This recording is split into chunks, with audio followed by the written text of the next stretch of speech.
our last meeting, we were unable to act upon the minutes. Therefore, the November minutes require a motion for approval. I make a motion. Lynn, second? Second. Jim, thank you.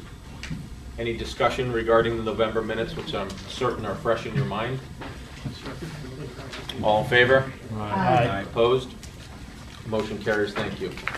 Correspondence this evening, we have excused Jim Reagan, our CON Committee Chair, and Skip Nerney, our Secretary. We have a disciplinary action, Department of Health advising that as a result of an investigation, Kevin McEwen, Holbrook, New York State EMT number 144941, has had his certification suspended for 3 years effective February 6, 2013. The suspension is stayed.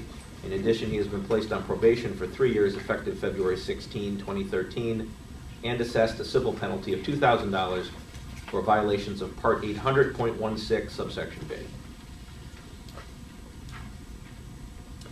We have correspondence from Schenectady County EMS Committee advising the 2013 Remsco appointments of Dale Lingefelter, James Vina, Chris Keogh, and alternate Anthony Caligari.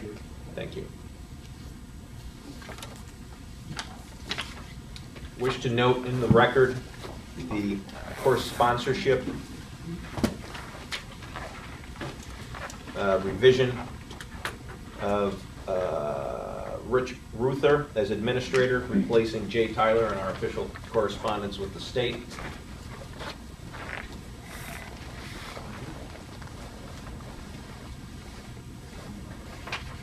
The rest of the information on your agenda for course applications is informational only. That correspondence is available up here at the desk if anyone would like to observe it. Are there any questions on that section? If not, we will go to the CON committee, and Rich Brandt will be reporting regarding the town and village of Corinth application for permanent operating certificate. Rich? Sure. A public hearing was held. The hearing officer's recommendation was received. These are two separate applications for the record, so it required two separate roll call votes. The CON committee met immediately after the public hearing, and it was the unanimous vote of the certificate of need committee members present, which I think was all of us, to approve both the village and the town permanent operating application. So that is the motion on the floor for discussion, and there is no discussion. We need a roll call vote for each separately. We'll take the town first. Any discussion regarding the town of Corinth CON vote?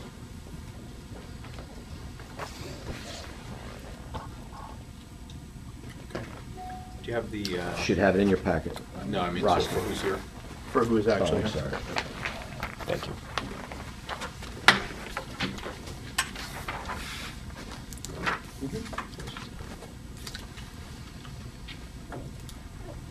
When I call your name, a vote of yes is in favor of the motion that the CON committee has brought forth. Les Fremantle. Yes. William Price. Yes. P.J. Keeler. Yes. Michael Potter. Yes. David Bettini. Yes. Phil Myers. Yes. James Dorward. Yes. Kathleen Allen. Yes. Kevin Robert. Yes. Rich Ruther. Abstain. Nash Alexander. Yes. Dale Lingenfelter. Yes. James Vina. Yes. Chris Keogh. Yes. Dr. Daly. Yes. Dr. Jagoda. Abstain. Steve Kroll. Yes. I will abstain as chairman. Rich Brandt. Yes. Lynn Kane. Yes. Jim Stairs. Yes. Zareta Pinheiro. Are you here? I didn't hear that. Oh, there you are. You're hiding over there. Thank you. Steve Retzlaff. Yes. Jeffrey Williams. Yes. Is there anyone on the council with voting rights who I failed to call?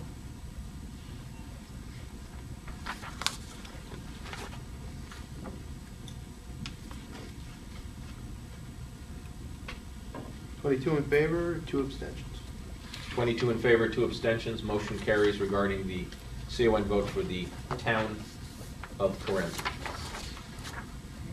With respect to the Village of Corinth's application, second motion before the council. Any further discussion? Again, a response of yes is a vote in favor of the motion brought forth by the CON Committee. Les Fremantle. Yes. William Price. Yes. P.J. Keeler. Yes. Michael Potter. Yes. Dave Bettini. Yes. Phil Myers. Yes. James Dougherty. Yes. Kathleen Allen. Yes. Kevin Robert. Yes. Rich Ruther. Abstain. Nash Alexander. Yes. Dale Lingenfelter. Yes. Jim Vina. Yes. Chris Keogh. Yes. Dr. Daly. Yes. Dr. Jacoda. Abstain. Steve Kroll. Yes. Steve Rinaldi as chairman. I will abstain. Rich Brandt. Yes. Lynn Kane. Yes. Jim Stairs. Yes. Zareta Pinheiro. Yes. Steve Retzloff. Yes. Jeffrey Williams. Yes. Is there anyone present with voting rights whose name I failed to call? Okay. Same vote? 22. Well, 3 with your abstention. I didn't count. 21st. 22 yes. 22 in favor, 3 abstentions, motion carries. Congratulations to Town and Village of Corinth. Thank you.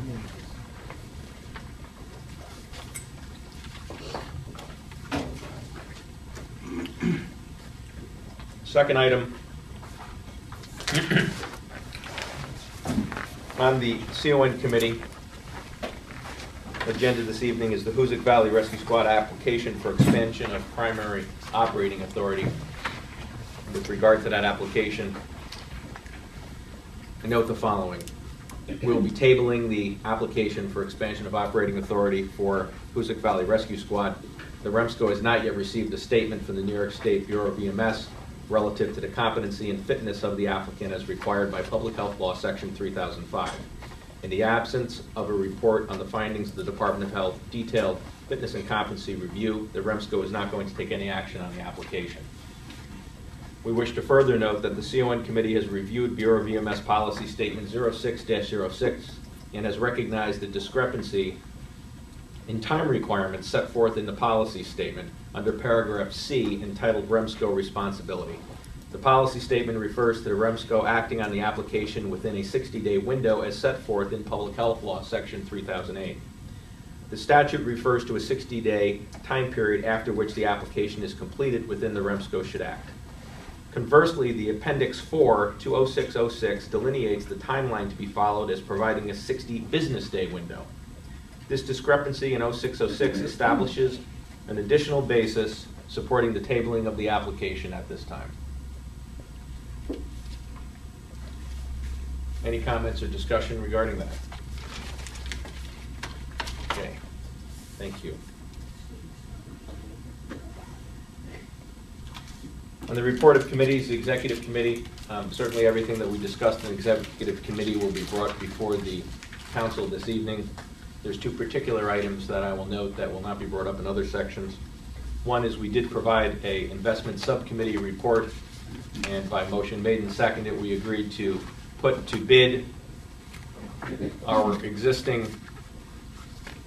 bond portfolio in anticipation of a downturn in the bond market, at which case those funds will be reinvested.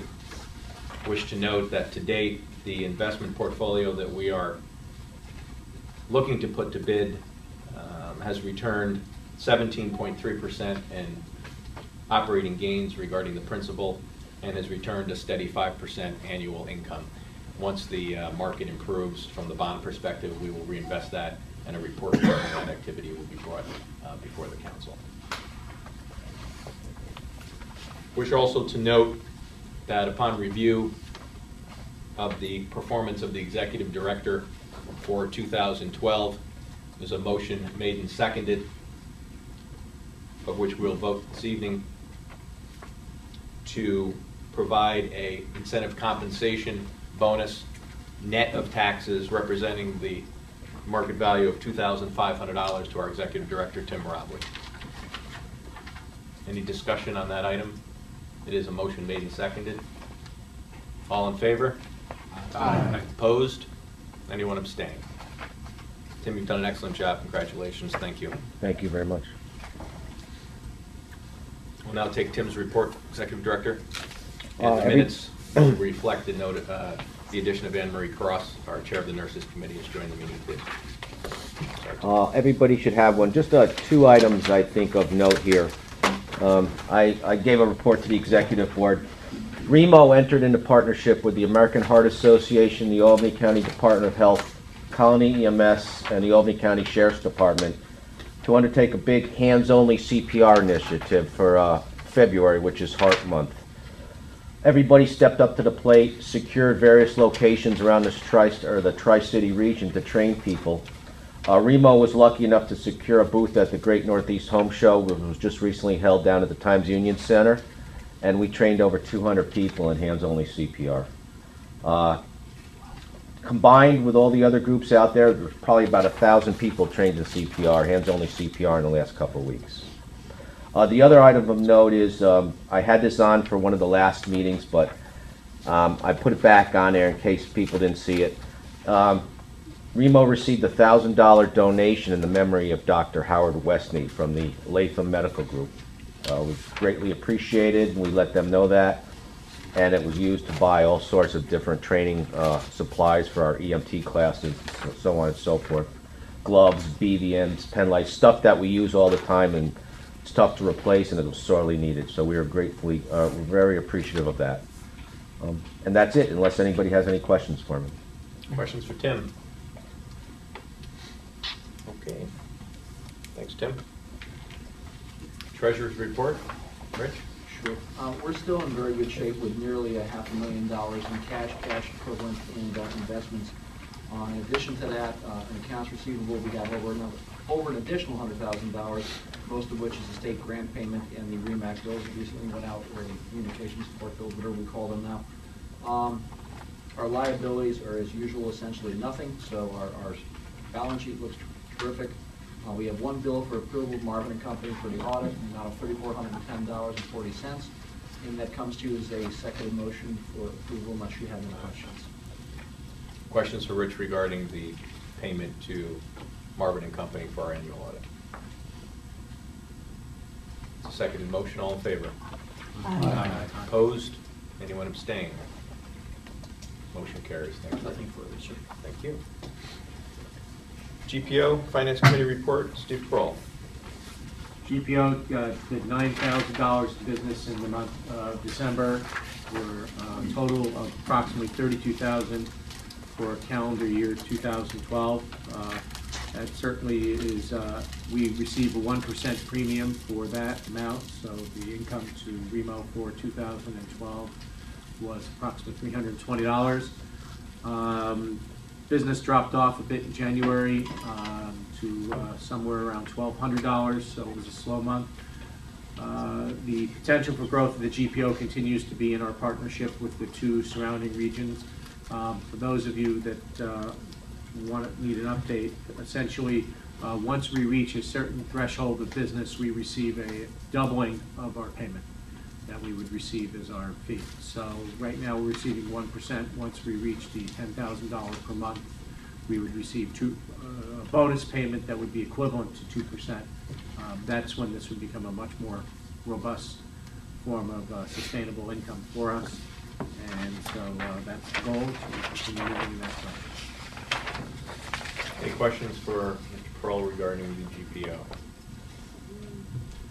Just my usual comment, just as council members, if you could encourage the agencies you work with to consider using the Mohawk Hospital Equipment GPO. It provides a direct financial benefit to Remo, which we can turn around then and invest within the agencies in education, quality, medical directorship, other things that we need in order to sustain our mission to the community. So I'd appreciate you sending the message if possible. Dr. Daly, if we could take the medical director, the medical advisory committee, and academic reports together, sir, please. Can I add the QI committee in there too? Absolutely. And the QI committee. We'll have it'll be a quadrifecta, or whatever you want to call it. Instead of my usual trifecta. Nice. So a few different things, starting with return. I just came back from Dallas, where I was at the Metropolitan Medical Directors meeting. Frankly, it was a fascinating meeting. It's really nice to recognize that we are not alone in the problems that we face regionally here. We talked about a whole lot of different topics. The most pertinent for the meetings that I'm reporting to is drug shortages. Drug shortages have been affecting EMS all the way across the country and hospitals on a regular basis. There is no sign that this will end until at least 2016. So we have to continue to accept that this will be a part of our world. Among the things that are being done in different parts of the country, are some really fascinating ones. One of which in the state of Utah, for example, where they have elected to, and let me make sure I use the quote correctly because there's a big difference. They are using medications beyond their expiration dates. Of note, they are not extending expiration dates. That semantic difference is profoundly important because only a manufacturer can extend an expiration date. All right, but a Department of Health can make the decision to use medications past their expiration date. Of the important note, if you were to do that in the state of Florida, that's a felony.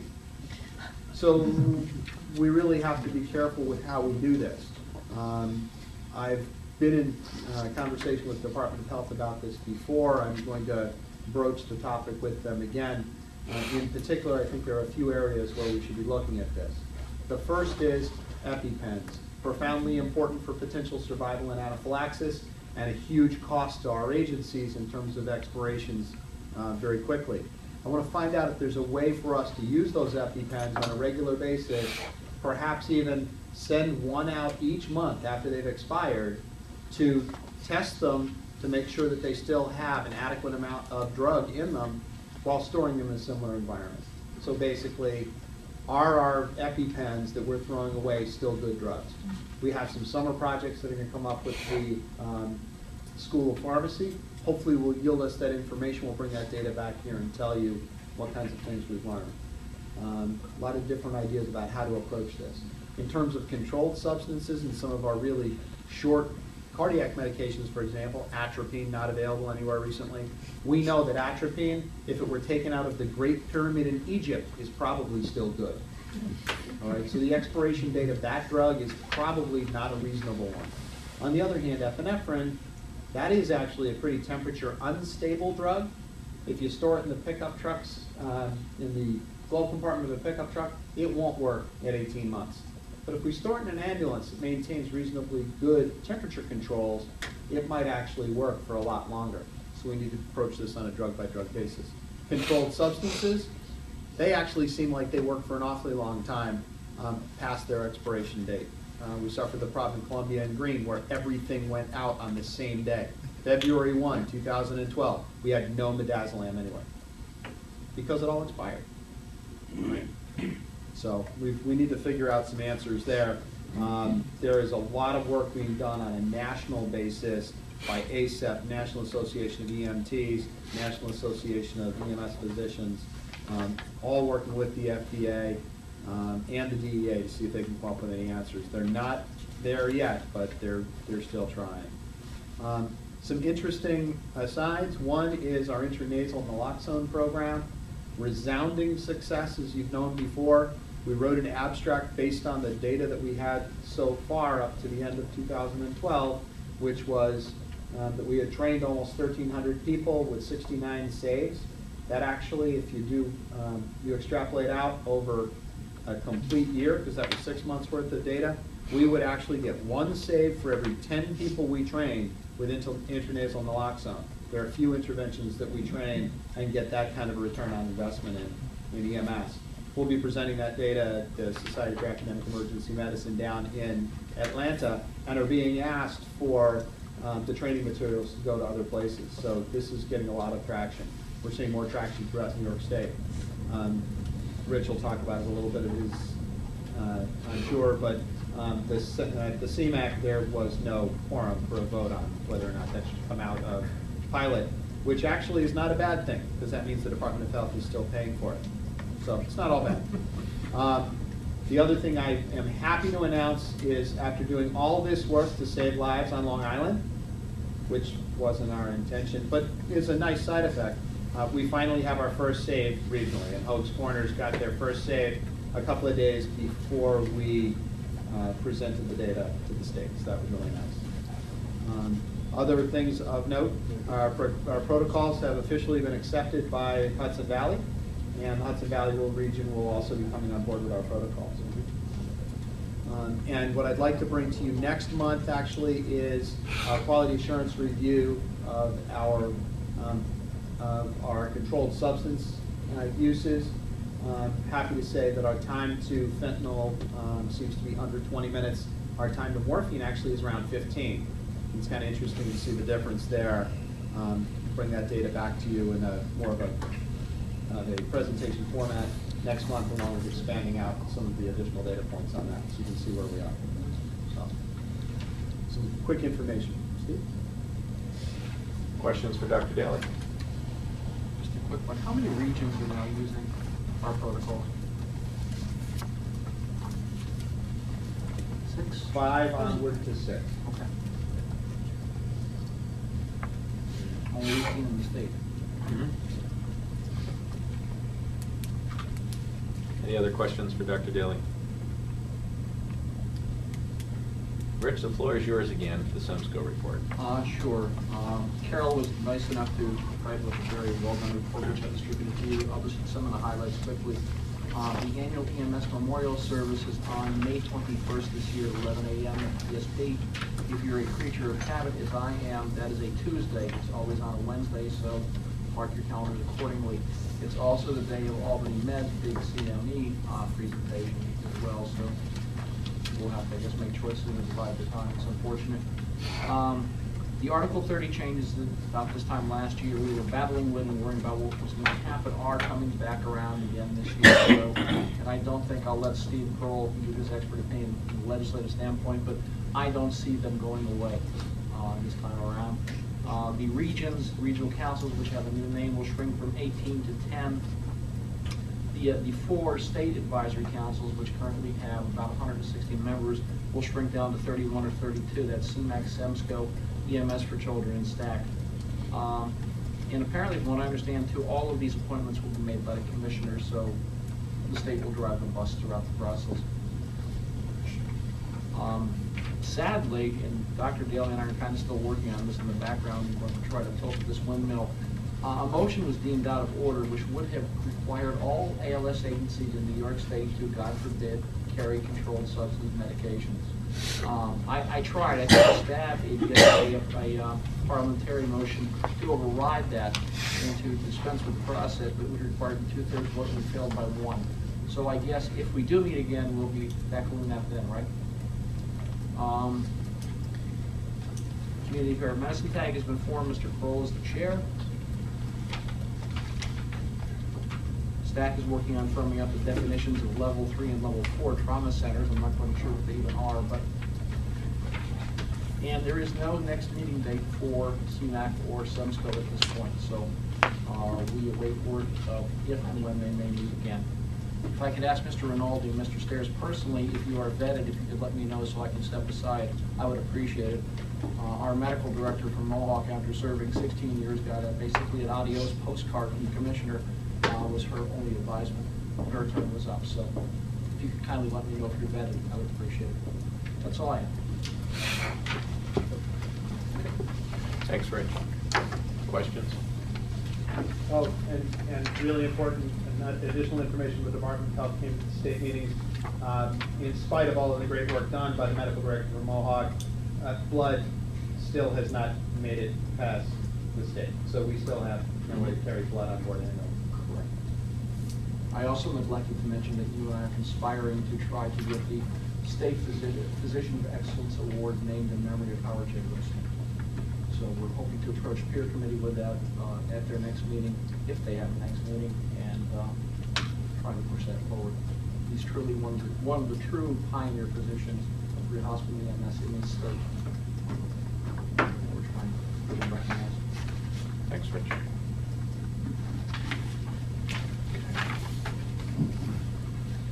Nursing Committee, Amory Cross. And we don't have any report, we didn't meet in February, we're meeting in March, we meet every other month. Okay. Thanks, Amory. MCI Committee. No further update this time. Membership Committee, Lynn. I'll defer back to you, Chairman Rinaldi. Tim, you had that on the agenda, the 2012 attendance. Did you have a report on that? I didn't have a report. I can bring up the spreadsheet if you want that. I thought that was a discussion item you wanted on there from the November meeting. Yep. We received at least one letter for reappointment.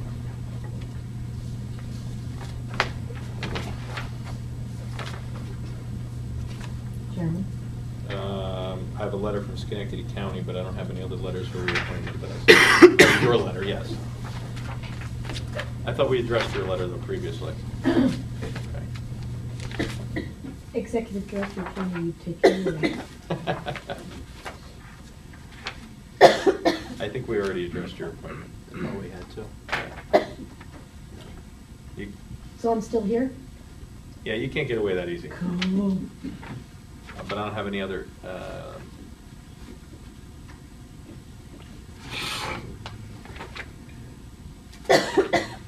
Additional communication here. Let's table that for a moment while Tim goes to look at that. And why don't we cover the Nomination. nominations, which is our next topic on the agenda, Lynn. Okay, filling in for Mr. Reagan. All members of all current officers were approached and graciously agreed to continue carrying the torch. We actively searched other people that wanted to step up and be counted. As it stands right now, all current officers are the only ones running for office. We have Steve Rinaldi for chairman, Kevin Roberts for first vice chair, Steve Kroll for second vice chair, Rich Brandt for treasurer. I hope that was a lifetime appointment. And Francis Neary as secretary. At this time, we have no other, no one else has presented interest in running for an office. Okay, so we'll take them in order. I'll defer to the first vice chair for the chairman portion. You want to do that one? Okay, the only nomination for chairman is Steve Rinaldi. Is there any nominations from the floor? Any nominations from the floor? And is there any nominations from the floor?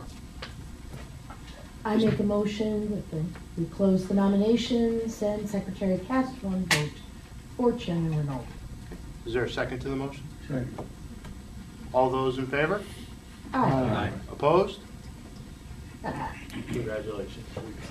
Thank you. Did you want to call Chief Neary and ask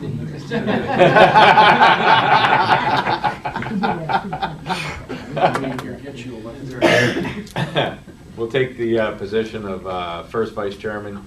The nomination we have is for Kevin Robert. Is there any other nominations from the floor? Any other nominations from the floor? Are there any other nominations from the floor? I make a motion that we close nominations and the secretary cast one vote for Kevin Roberts, first vice chair. Is there a second to the motion? Second. Discussion? All in favor? Aye. Opposed? Congratulations, Kevin. Thanks. We have one nomination for second vice chairman, Steve Kroll. Is there any other nominations from the floor? Any additional nominations from the floor? Are there any other nominations from the floor? I make a motion, we close nominations. The secretary cast one vote for Stephen Kroll for second vice chair. We have a motion on the floor. Do I have a second? Jim Vina, thank you. All in favor? Aye. Opposed? Thank you. Congratulations, Steve.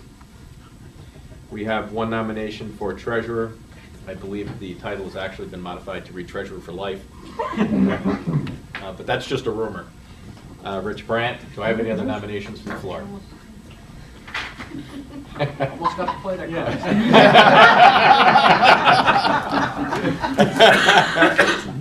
Any other nominations from the floor? Do we have anyone else? Any other nominations from the floor?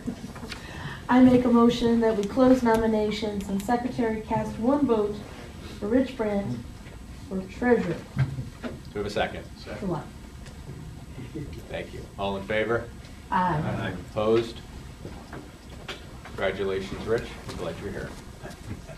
We have one nomination for secretary, Francis Neary, AKA Skip. Do I have any other nominations from the floor? Any other nominations from the floor? Any other nominations from the floor?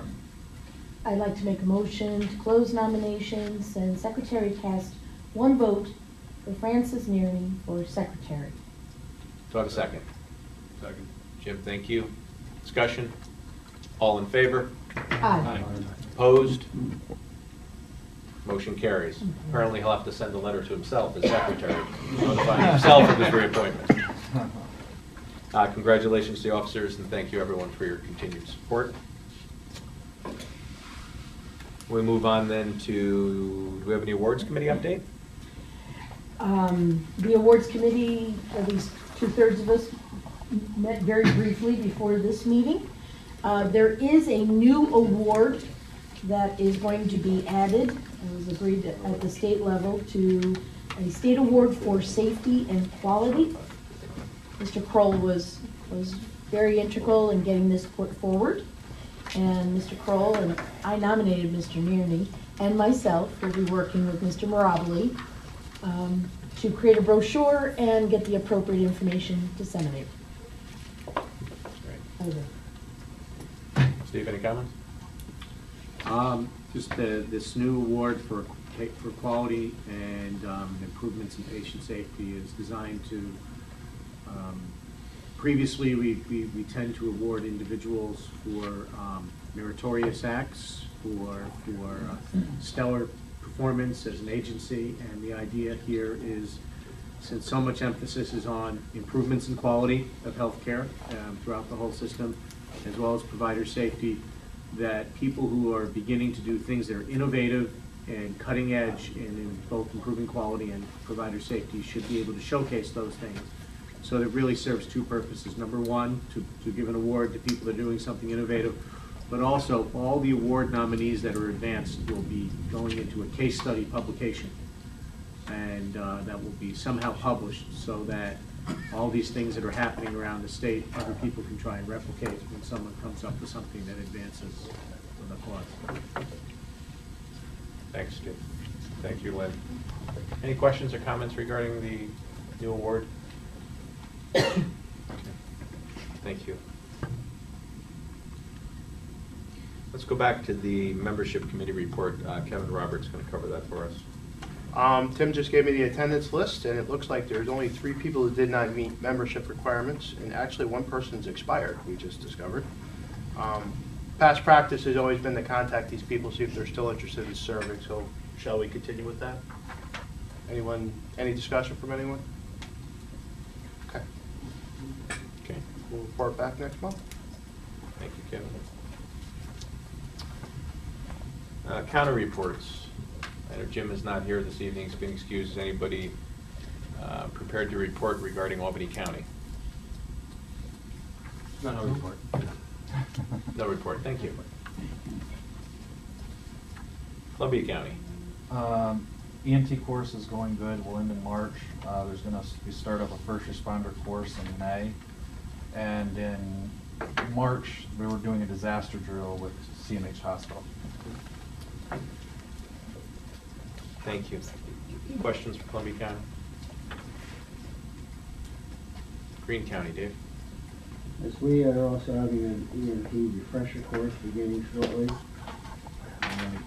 We also had a meeting to discuss providing safety training in the county to have classes and facilitating and policies.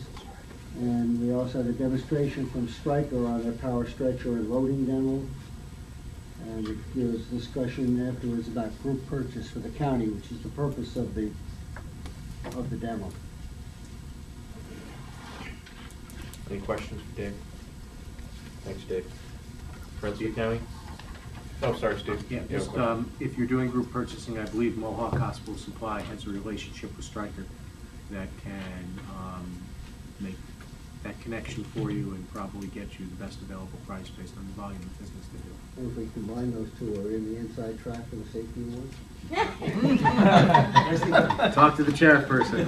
Oh, good Lord. We'll talk after the meeting. Okay. Thanks, Dave. It's a great idea. And there's really nothing you need to do other than just contact them to gain that advantage. The structure's already in place. Remsco County.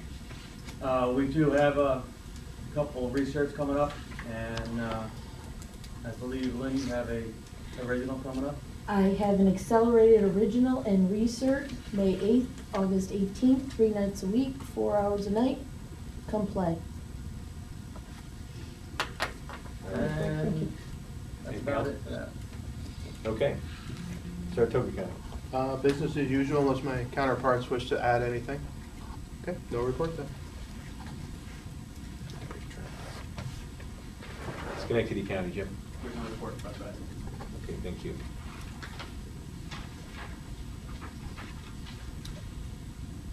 Under new business, we've covered item 2. Item 3, Sharps disposal issues at Albany Med. If I could put a plea out to everybody, talk to your agencies, talk to your friends, please. Every Saturday morning, there's the ability to drop off full Sharps containers to a Sharps disposal location near the emergency department at Albany Med. Please don't drop off full Sharps containers in the EMS room at the Med. It's a hazard to personnel, and frankly, it's a nuisance and gross. We've had multiple times, we've had many different styles of Sharps container. It's not even as though it's one person. I think what happens is one gets dropped off and then it gets friends. And, or, I don't know, maybe they're like little rabbits and they multiply. I'm not really sure, but please, help us out. We're watching videotapes and trying to figure out which agencies it is, so we can go back to the agencies and say, please don't do this, but if you could carry that message as well, that would be great. We're happy to take them. Saturday morning, it's 9 to 1, right around the corner from the emergency department. We're happy to do it. Just don't leave them in the EMS room. Thank you. Would it be helpful if the specifications regarding that, some communication or something was put on the website or emailed to the agencies or something of that nature? It has been. It has been sent out. I was just saying, should we communicate that in some way? By the website, but apparently it has been. Tim's way ahead of it. Thank you, Dr. Daly. Next item here is, upon looking at the calendar, we discovered that the May meeting would, would fall on Memorial Day. And we are assuming that attendance will be light. So we have a proposal to reschedule the May Remsco meeting from the 4th Monday to the 3rd Monday, which would be May 20th. Is there any objection to that? Since it's a council meeting, I think we need to vote on that, so I need a motion. I'll make a motion that we move the May monthly meeting from the 4th Monday to the 3rd Monday. Thank you, Lynn. And it's seconded. Thank you. All in favor? Aye. Opposed? Great, thank you. Are there any additional items of business to be brought before the council from any of the membership here? If not, appreciate your time, and I'll entertain a motion to adjourn. Lynn, second? I make a motion.